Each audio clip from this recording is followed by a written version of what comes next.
Pessoal, boa tarde. A paz de Cristo para vocês. Uma excelente tarde para quem está entrando agora nessa mensagem, nessa transmissão ao vivo.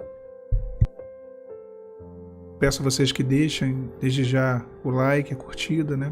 Como uma divulgação do YouTube para que ele possa recomendar o vídeo e se inscreva no canal. Eu vou deixar com vocês um texto da palavra, a meditação do texto base, está lá em Jonas capítulo 1, no versículo 12, diz assim a Bíblia: E ele lhes disse: Levantai-me e lançai-me ao mar, e o mar se vos aquietará, porque eu sei que por minha causa vos sobreveio essa grande tempestade. O título da mensagem aqui é que uma pessoa não liberta ou não curada é uma bomba relógio. Jonas, ele estava fugindo daquilo que era o projeto de Deus para a vida dele, e ele estava fazendo um caminho totalmente oposto, né, àquilo que Deus queria que ele fizesse, a direção pela qual Deus queria que ele seguisse. Nós sabemos que ele entrou numa embarcação, e essa embarcação entrou no meio de uma tempestade, e houve um grande desespero da parte da tripulação, e eles mandaram chamar, né, todos eles ali, e lançaram sorte para poder ver o que estava acontecendo, né, e para saber por qual motivo, por causa de quem que veio aquilo, né. Jonas capítulo 1, versículo 7 diz que eles lançaram a sorte e a sorte caiu sobre Jonas. Aqui eu já quero abrir um parêntese, que isso aqui é uma das diversas comprovações de que Deus fala sim através, né, da utilização da palavra, né, abrindo textos aleatoriamente. Deus mostrou através de sorte, né, a disposição. A palavra diz que o homem lança a sorte, mas a disposição vem de Deus. Então, através de sorte, Deus revelou que Jonas era quem estava trazendo toda aquela tempestade. E ele é questionado, e naquele momento que ele é questionado, mesmo assim, Jonas, ele não estava querendo fazer aquilo que Deus queria. Ele não estava querendo seguir para onde Deus queria que ele seguisse. E as suas escolhas fez com que aquela tempestade viesse a ocorrer, né, e viesse aquele navio, aquela embarcação, a passar pelo meio de uma grande tempestade.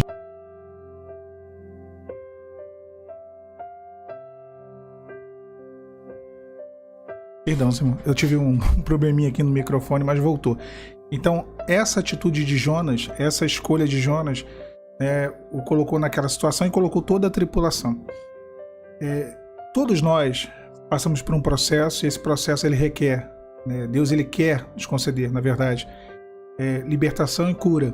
E todo mundo em alguma instância, todo mundo não, mas a maioria em alguma instância não está totalmente curado, não está totalmente liberto. Eu vou falar por mim, né, enquanto não estava curado, eu sofria muito e aquilo me trazia muita dificuldade. Depois eu percebi que o problema não era mais cura, era libertação.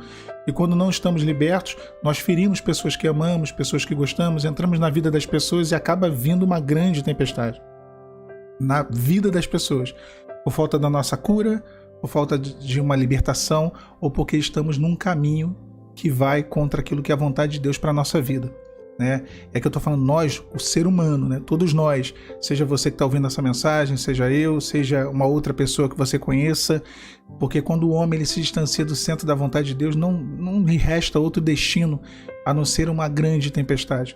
E essa tempestade não vem só sobre a vida dele, mas vem sobre todos aqueles que estão ao seu redor, né? Isso é uma realidade, o texto de Jonas nos mostra isso. Jonas ele foi dormir quando soube da tempestade, quer dizer, na verdade a tempestade aconteceu, ele já estava dormindo no porão da embarcação. Então a gente tem uma situação em que ele sabia, né, e estava lá inconsciente, né? Ele sabia que ele estava num caminho de desobediência, mas estava inconsciente.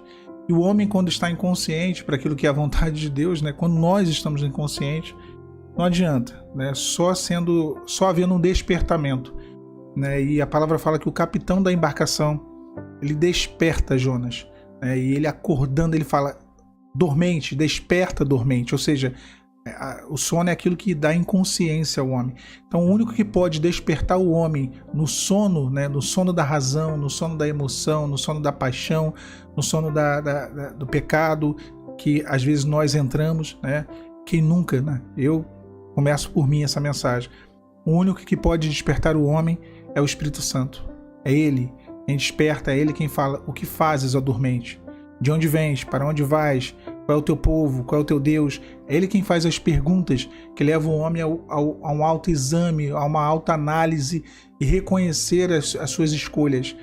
O Jonas tanto reconhece, mas mesmo assim ele ainda revoltado com Deus, não querendo seguir um caminho, né, de ir até Nínive pregar. Ele queria continuar fugindo da presença de Deus. Ele prefere, né, na verdade ele diz: olha, me lance ao mar que essa tempestade vai cessar. E foi o que fizeram, lançaram ele ao mar, e nós conhecemos a história. Um grande peixe veio e ali engoliu Jonas e o conduziu até aquilo que era a vontade de Deus. Mas antes, ele ficou 3 dias na barriga do peixe. A palavra fala que ele desceu às entranhas do mar, ou seja, ele foi até o fundo do oceano, né? Então passou maus bocados.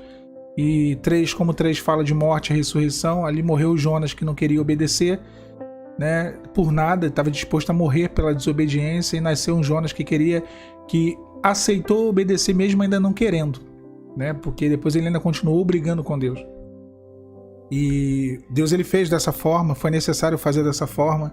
E quantas vezes Deus ele vai agir assim, né? Isso por si só já é uma forma de juízo e de misericórdia, né? Porque mesmo tendo ajuizado Jonas, Deus ainda deu a ele a possibilidade de voltar para o centro da vontade dele, Deus. Então, olha, isso eu falo com a maior tranquilidade, irmãos. Todos nós temos esse pouquinho, né? Ou essa muita necessidade de cura, ou essa muita necessidade de libertação, ou essa pouca necessidade de cura ou de libertação. Mas o que Jonas diz aqui no versículo 12 que nós lemos: levantai-me, lançai-me ao mar, e o mar vos aquietará, porque eu sei que por minha causa vos sobreviver esta grande tempestade. Esse é o primeiro passo para poder entrar na barriga da baleia, do peixe, e ser conduzido após 3 dias para o centro da vontade de Deus. O primeiro passo, a primeira parte do versículo, da segunda parte do versículo, na verdade, o início: porque eu sei. Porque eu sei. Pronto, aqui ele reconhece: eu sei. Eu sei o que eu fiz, eu sei o que eu não fiz, eu sei para onde eu estou indo, eu sei de onde eu estou fugindo, eu sei as minhas atitudes, e eu reconheço as minhas atitudes. Lançai-me ao mar. E ele foi lançado ao mar, né? E quando lançado ao mar, já não era mais o tratamento dos marinheiros, não era mais o tratamento do capitão, né? Ali era o tratamento de Deus com ele. E o peixe o engoliu e ali Deus tratou, né? No capítulo 1 nós vemos Jonas nessa situação. No capítulo 2 nós vemos a oração de Jonas, né? A palavra fala que: e orou Jonas ao Senhor, seu Deus, das entranhas do peixe. E ele disse: na minha angústia eu clamei ao Senhor. E ele me respondeu: e do ventre do inferno gritei, e tu ouviste a minha voz. Então, ele começa a viver um caminho, né, de reconciliação com Deus, de restauração ali da sua fé e da sua experiência. Jonas era uma bomba relógio. Explodiu, né? Mas poderia, quer dizer, explodiu não, vamos dizer assim, foi desarmada nos últimos segundos, antes de explodir, né? Explodiria se o barco fosse a pique e todas as vidas se perdessem, né? E todas as vidas fossem destruídas por conta de Jonas. Mas ainda que em cima da hora ele reconheceu e ele foi retirado a tempo daquele barco, daquela embarcação. Todo homem longe do centro da vontade de Deus, todo homem, eu, os irmãos, qualquer um de nós, não curado, não liberto, não transformada, não transformado, nós, quando damos um passo em distanciamento do projeto do Senhor, nós nos tornamos realmente bombas relógio. E pode ser desarmada. Pode sim ser desarmada, né? Então às vezes, né, vamos dizer assim, o Espírito Santo ele encontra essa possibilidade de desarmar essas bombas relógio. E quando não encontra, até nisso Deus ele tem o seu o seu plano e os seus desígnios. Todas as coisas literalmente cooperam para o nosso bem, né? E às vezes a bomba tem que explodir, né? Mas nem sempre. Às vezes há um reconhecimento, eu bem sei, antes de que a bomba exploda. Então deixa na mão do Senhor, né, a sua vida, como eu estou deixando a minha, e deixa a de uma outra pessoa que talvez você esteja orando por essa pessoa. E Deus, ele sabe como tratar. Deus, ele sabe. Eu digo uma coisa para os irmãos, eu falo com maior tranquilidade. A palavra, ela diz que muitos serão chamados e poucos serão escolhidos. Eu acredito que tem gente que parece que não tem limite, né? Tem carta branca para fazer o que quiser. E não invejo essas pessoas, de forma alguma. Outras possuem sim limites. Outras, aquela oração do salmista, tu me cercas por detrás e por diante, né? Então, outras Deus cerca. Deus, ele estabelece limites. E ele não permite que esses limites sejam removidos. E quando eles estão sendo retirados, Deus vai lá e, ainda que como uma lição dura, ele deixa aqueles limites ali, ele reconduz a pessoa ao centro do querer dele.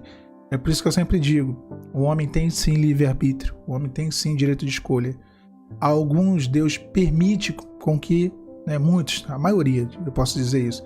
Tanto é que a porta da perdição, ela é larga, né? E o caminho também é largo. Já da salvação é estreito, o caminho é estreito.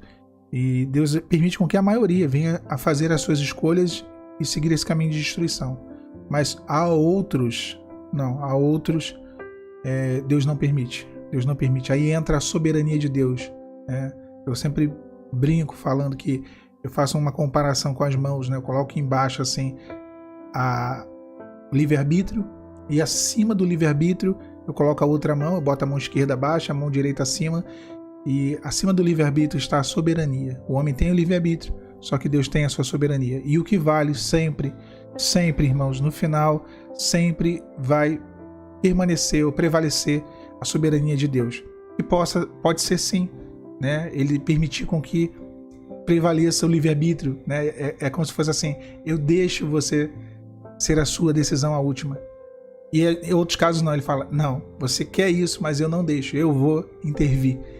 Como ele interviu no caso de Jonas, né? E do Jonas ele teve o livre-arbítrio, só que esse livre-arbítrio se tornou parcial no momento em que a graça irresistível de Deus, no momento em que a intervenção divina se tornou evidente.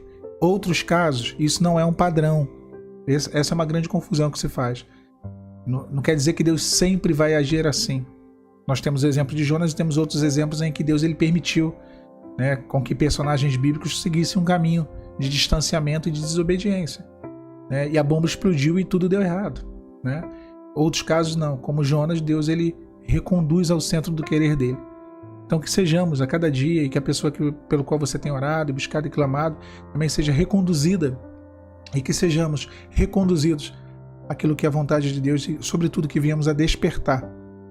Eu sei o que eu fiz, como Jonas disse, eu sei o que eu estou vivendo, eu sei que eu preciso de ajuda, eu sei que eu preciso ser curada, eu sei que eu preciso ser liberta.